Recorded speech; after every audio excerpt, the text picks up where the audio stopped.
Yo, what's cracking? We got a sad story here. The father of one of the shooting victims from the mass shooting in Philly speaks out. Let's go ahead and jump right in it. Developing tonight, we're learning more about some of the victims in that deadly mass shooting in Grays Ferry. Philadelphia police say it was one of 19 shooting incidents over the July 4th weekend. Bruh, 19 shooting incidents over one weekend. That's craziness. 3 people in the Grays Ferry mass shooting were killed and 9 more injured. Investigators returning to the scene today. And Kelly, you spoke with the family of one of the victims who died. Unfortunately, this is not the first time they've dealt with gun violence. Yeah, Sheba, sadly, that is the case. The father of 24-year-old Azir Harris had a heartbroken plea to the city of Philadelphia today to put the guns down. He says Azir was a father to a 1-year-old little boy and a paraplegic because he survived a drive-by shooting when he was only 17 years old. This family has been through so much, and they are devastated. Dang. Only 17, getting shot in a drive-by, making him paralyzed from the waist down.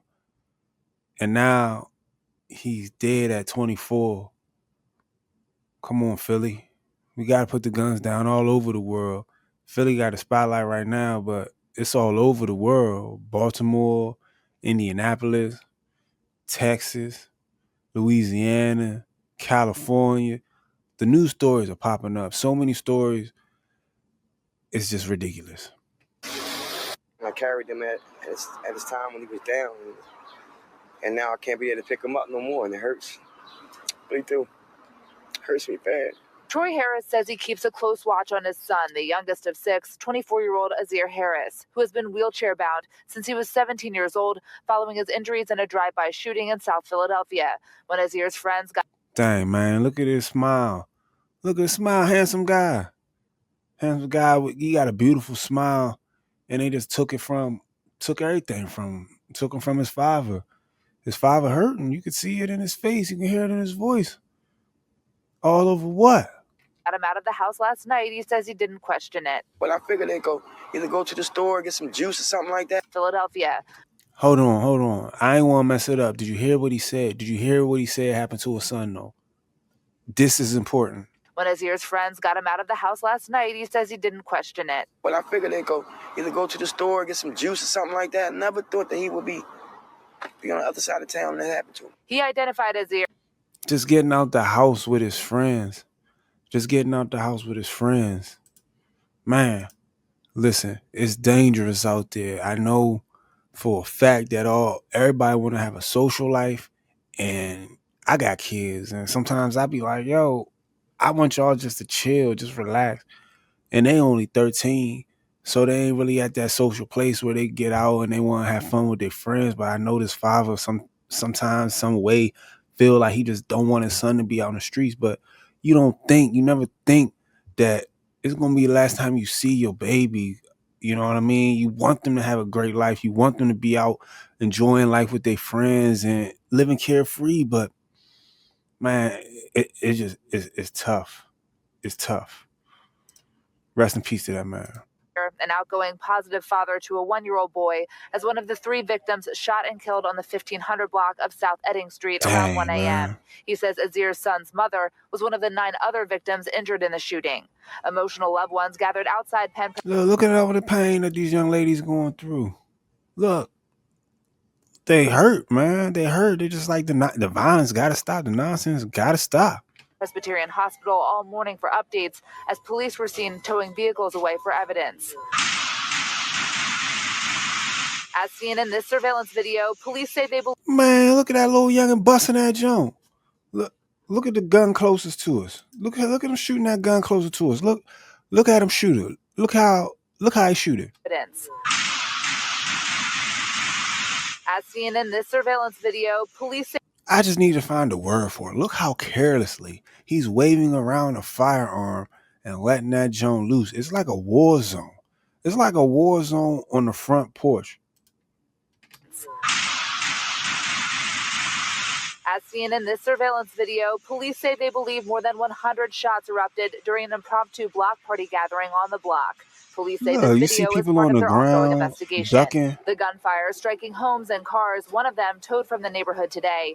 Commissioner Kevin Bethel said he believes at least one gun had a switch on it, a device that can. Yeah. You believe so? Man, these kids running around here with switches. Switches, and it ain't coming off of no trees. But we gotta say that violence is getting better, because I was doing a little research, and back in the day, it used to be hectic out there, Joe. It used to be hectic out there, man. But it's like, I don't know, man. I thought we progressing. We progressing rapidly with technology. What are we doing still trying to destroy each other over what? I'm telling you, it's the music, it's the media that's got us out here feeling like a life is just disposable. You can just throw it away in the wind. You just throw it away in the wind. It's nothing. You keeping a gun on you, riding with your joint. You just waiting for some nonsense because you already know you a soldier, but they got you fighting the wrong fight, young man. One of them towed from the neighborhood today. Commissioner Kevin Bethel said he believes at least one gun had a switch on it, a device that can convert You don't handguns into say. fully automatic machine guns. We had a significant level of violence over the weekend, but we can continue to see our trends are not heading in the opposite direction. We will not go back to the times where we had 560 plus homicides. That is not happening. Yeah. 500 plus homicides. Shee. Man, nah, let's not go down that road again. Let's nip this in the bud right now. Whatever is going on in Philly and DC and Baltimore and Louisiana and Dallas, man, it's gotta come to a stop like yesterday, for real. Frustration. I understand what happened last night, but it's really about understanding what we did yesterday and tomorrow. Tyreek Glasgow with the Young Chances Foundation says they set up most days like this on the block with other agencies, including the 17th District Police. Man, thank y'all for helping these kids. We really appreciate y'all. If y'all don't hear it enough, we appreciate y'all. Tyreek, do what you're doing, man. Save as many kids as you can, man. Save as many kids as you can. He says he had to cancel summer camp today as many children were scared to leave home. To wake up this morning from what happened last night, it's a travesty. So it takes us to change this. Harris also hoping for change as his family manages a new nightmare. I just want to say, put these guns down, man. It's a better way to solve it. Really do. It's a better way to solve it. Man, y'all please put the guns down. Look at this man. He lost his son. He said the baby is 6. The baby is 6. He's already been shot when he was 17. He just went out for a night out and never came home. He lost his son, and his son got a son. You know, what he gonna tell his grandson about his father? Man, it's sad out here. Y'all gotta put these guns down. Learn to fight. Learn to fight, man. Y'all gotta stop this. Commissioner Bethel did say today that officers were in the area of South Edding Street earlier in the night for what he calls a pop-up event. He said they took care of that. And at one point, they were pulled a few blocks away for another incident. And that's when he says the gunfire erupted.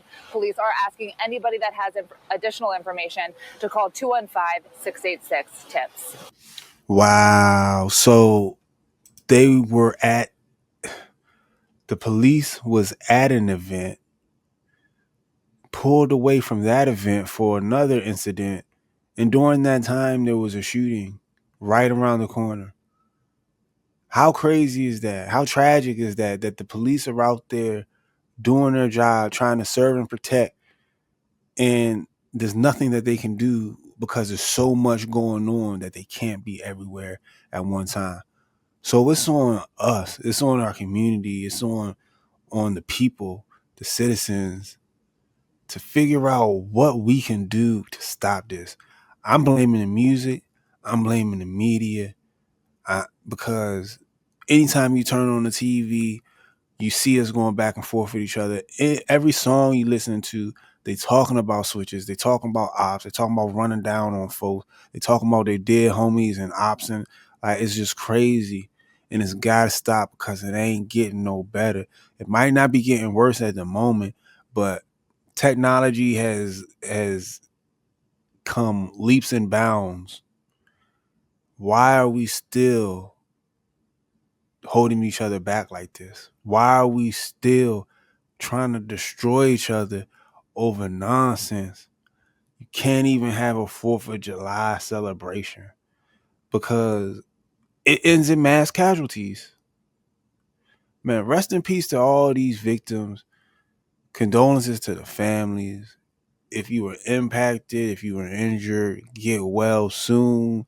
If you mentally, traumatically going through it, man, just keep your head up. Keep doing what you're doing. You on the right side of the dirt. But rest in peace to everybody who ain't make it, man. We sending prayers to Philly. Y'all be easy.